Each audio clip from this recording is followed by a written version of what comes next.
ជំរាបសួរបងប្អូនថ្ងៃនេះខ្ញុំមានវីដេអូថ្មីមកបង្ហាញជូនបងប្អូនអញ្ចឹងថ្ងៃនេះខ្ញុំមកធ្វើបបរពងទាប្រៃជាមួយនឹងបាគាសម្រាប់បបរពងទាប្រៃមួយមុខនេះគឺមានរសជាតិប្លែកបងប្អូនអញ្ចឹងសម្រាប់បងប្អូនដែលចង់សាកធ្វើអាចសាកធ្វើតាមនេះបានណាហើយវិធីធ្វើងាយៗអញ្ចឹងជាដំបូងនេះគឺខ្ញុំដាក់ដាំឆ្នាំងឲ្យក្តៅហើយខ្ញុំចាក់ប្រេងឆាចូលហើយខ្ញុំដាក់ប្រេងឆានឹងមកសមល្មមហើយបានខ្ញុំដាក់ខ្ទឹមសចូលខ្ញុំម្លេងវាឲ្យវាឡើងឈ្ងុយបានល្អហើយបានខ្ញុំចាប់ផ្ដើមដាក់ជាមួយនឹងក្បាលបាគាហើយនឹងពងទាប្រៃចំនួន3គ្រាប់ចូល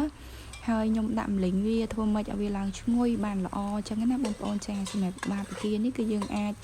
សកត់វាដើម្បីវាចេញជាតិបានណាចាហើយខ្ញុំចាប់ផ្ដើមដាក់ទឹកចូលហើយសម្រាប់ការដាក់ទឹកនេះគឺខ្ញុំដាក់ប្រហែលជាកាចឆ្នាំងអញ្ចឹងណាបងប្អូនចាប៉ុន្នេះគឺវាសមល្មមអញ្ចឹងណា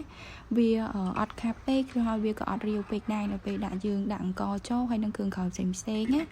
អញ្ចឹងខ្ញុំគ្របវាឲ្យវាឡើងពុះបានល្អសិនអញ្ចឹងនៅពេលដែលវាពុះបានល្អហើយគឺខ្ញុំចាប់ផ្ដើមស្រង់ក្បាលបាគានឹងចេញណាពួកយើងអត់ទុកក្បាលបាគានៅក្នុងហ្នឹងឯណាបងប្អូនចាយើងស្រង់វាចេញហើយយើងដាក់អង្ករចូលអញ្ចឹងសម្រាប់អង្ករនេះគឺខ្ញុំដាក់មួយកំប៉ុងប្រហែលជាលើសបន្តិចទេណាបងប្អូនចាខ្ញុំលាងវាស្អាតហើយខ្ញុំដាក់វាចូលខ្ញុំកូរវាឲ្យសព្វហើយបានខ្ញុំចាប់ផ្ដើមគ្របវាឲ្យវាពុះរីកបានល្អអញ្ចឹងណាបងប្អូនចាបន្ទាប់ពីវាបានពុះបានល្អហើយគឺខ្ញុំបើកគម្របមកគឺខ្ញុំកូរវាម្ដងទៀតទៅកុំឲ្យវាកក់បាច់ឆ្នាំងណាខ្ញុំកូរវាទៅវាមកសមល្មមរៀងរែកបន្តិចហើយគឺខ្ញុំចាប់ផ្ដើមដាក់ផ្សិតចូលអញ្ចឹងផ្សិតថ្ងៃនេះគឺខ្ញុំប្រើចំនួន3មុខគឺមានផ្សិតច្រវាងផ្សិតខ្មៅហើយនឹងផ្សិតអញ្ជុលសម្រាប់ផ្សិតខ្មៅវិញដោយសារថ្ងៃនេះគឺនៅផ្សារអត់មានស្រស់ហ៎បងប្អូនអញ្ចឹងគឺខ្ញុំទិញផ្សិតក្រៀមដាក់ទៅបើបានដាក់ស្រស់ក៏ឆ្ងាញ់ដែរណាបងប្អូនចាអញ្ចឹងខ្ញុំចាប់ផ្ដើមដាក់ជាមួយគ្រឿងទេសចូលមានទឹកត្រីមានម្សៅស៊ុបហើយនឹងស្ករត្នោតអញ្ចឹងសម្រាប់គ្រឿងក្រៅនេះបងប្អូនលៃវាធ្វើម៉េចកុំឲ្យវាដុតខ្លាំងពេកជាពិសេសជាតិប្រៃបងប្អូនលៃវាធ្វើម៉េចឲ្យមកសាបសមល្មមបែបនេះព្រោះបបរនេះគឺយើងដុតពេកក៏វាអត់ឆ្ងាញ់ដែរណាបងប្អូនចាព្រោះយើងញ៉ាំឲ្យវារៀងសាបទៅណាមួយវាចេញជាតិពីផ្សិតពីអីផងអញ្ចឹងគឺវាឆ្ងាញ់អញ្ចឹងនៅពេលដែល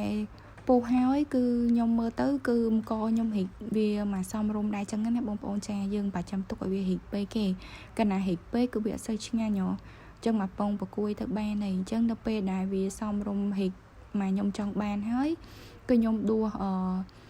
ពុះពីលើនឹងចេញបន្តិចចឹងណាបងប្អូនចាបានខ្ញុំដាក់ជាមួយនឹងបាគាចូល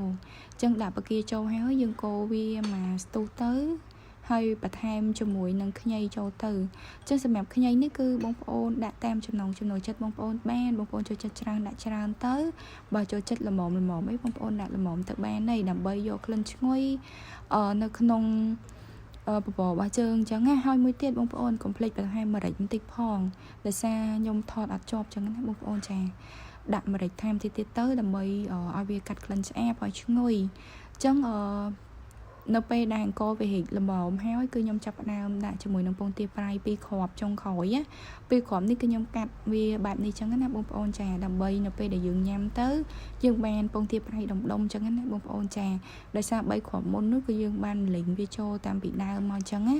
អញ្ចឹងខ្ញុំដាក់ចូលហើយខ្ញុំកូរវាម្ដងទៀតចឹងណាបងប្អូនចាហើយនៅពេលដែលវាឆ្អិនហើយគឺខ្ញុំដាក់សាឡាត់ចូលបានអញ្ចឹងសម្រាប់សាឡាត់នេះគឺខ្ញុំហាន់វាស្ដាងតិចតួចបែបហ្នឹងអញ្ចឹងណាបងប្អូនចានិយាយទៅគឺ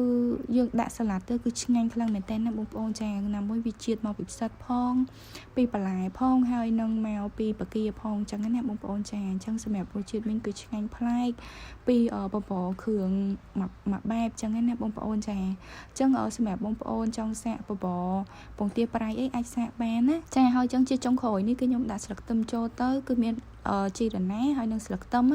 គឺខ្ញុំដាក់លាយគ្នាហ្នឹងទៅដាក់វាចូលហើយគឺយើងកូរវាឲ្យសព្វម្ដងទៀតទៅគឺបបររបស់យើងហ្នឹងគឺវាឆ្អិនហើយអញ្ចឹងបងប្អូនអាចទស្សនាតាមនេះបានណាគឺវាឆ្អិនហើយសម្រាប់រសជាតិវិញដូចខ្ញុំនិយាយអញ្ចឹងគឺឆ្ងាញ់ខ្លាំងមែនតើណាទីមួយគឺវាជាតិចេញពីបន្លែផងពីផ្សិតផងហើយនឹងពីសាច់ផងអញ្ចឹងណាបងប្អូនចាអញ្ចឹងបងប្អូនប្រហែលហៅមុខម្ហូបអីនឹកអត់ឃើញអីបងប្អូនអាចសាកបបរមុខនេះបានណាចាអរគុណច្រើនជំរាបលា